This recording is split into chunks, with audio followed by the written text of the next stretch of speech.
Leverage your time effectively. G'day folks, Den here, and today I want to talk about how to leverage your time effectively.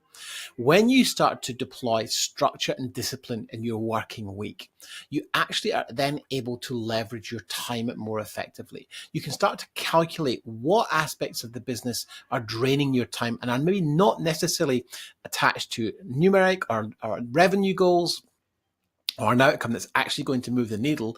And what we all end up doing in some point in business is doing tasks we shouldn't be. Now, by putting structure and discipline into your business, you can start to evaluate where there are parts of your business that you might need some help and where you might be able to outsource some tasks to someone else. Take, for example, uploading receipts or setting up meetings or chasing or dealing with invoices or with emails. Those are low value activities that aren't necessarily going to help you achieve your financial goals. So you want to be able to leverage your time effectively by, first of all, calculating and working out what are the parts of your business that you shouldn't be doing to enable you to do more of the stuff you should be doing. That's it for me, folks. Talk to you again soon.